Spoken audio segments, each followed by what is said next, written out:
mindset, his approach, his objective is a good one. To always make sure he has a combination of Harden, Embiid, Maxey, Harris, always having those guys on the court at the same time. The two of those guys on the court at the same time. I think that is a great job. And I'm not somebody that is always for staggering. You have your 5 best players. You got to have them out there at least to start the game. He has done that. But when it comes to staggering, some people were suggesting that, you know what, he needs to stagger Tyrese Maxey and Joel Embiid. Absolutely not. Those two had to learn how to play together. Maxey needed to learn how to be great on the court at the same time Joel Embiid would be great on the court. And there were flashes of that throughout the season. But now that you have James Harden on this roster and you've only doubled your talent skills, for this roster, you have to do some staggering. You have to make sure you have these guys on the court for 2 reasons. 1, spread the love, spread the talent. Make sure you always have somebody on the court that is going to be a juggernaut for this offense. That's exactly what they have.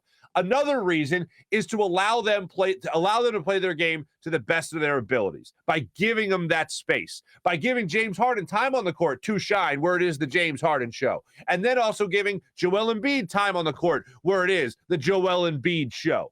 That is a great job by Doc Rivers to make sure that he is incorporating that type of mindset with this 76ers basketball team. With this roster, the way it's constructed right now, he's doing a great job being able to spread out those minutes. And then you have other guys stepping up like George Niang.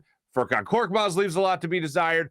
Tobias Harris is trying to fill out that stat sheet as well. But you have other guys like Paul Millsap who's trying to get boards for you. Other guys basically just trying to be those role players around the 4 guys that you're really going to be leaning on this roster. And Tobias Harris needs to be one of those guys to really start stepping up. They'll find a way, I'm sure, to get him involved. And Toby goes through these streaks, and now it's been mostly bad so far this season for Tobias Harris.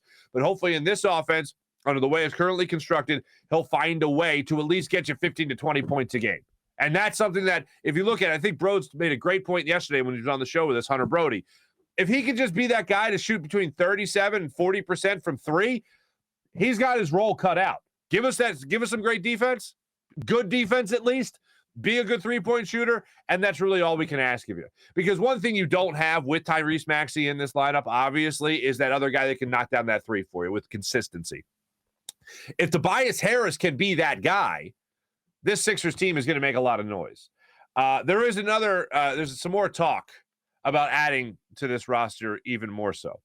And that's DeAndre Jordan.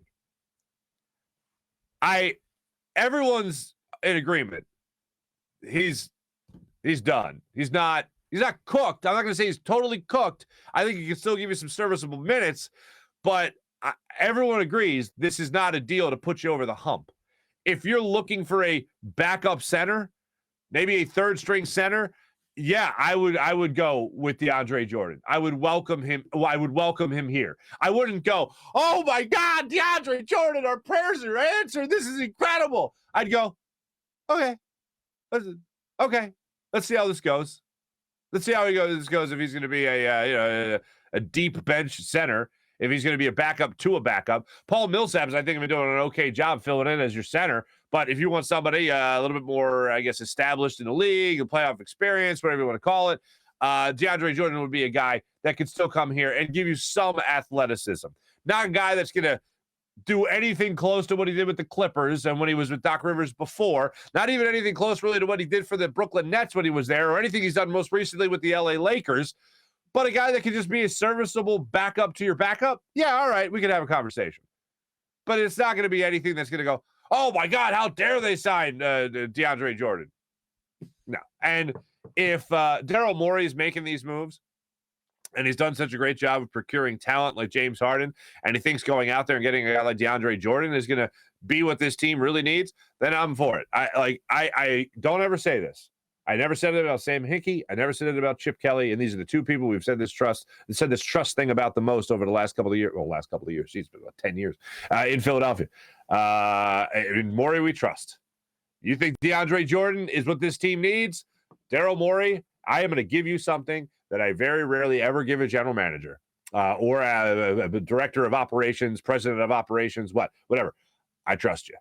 If you think DeAndre Jordan is that deal and that guy, go ahead. If you think he is what this team needs, you have my support. I'm going to trust you on it.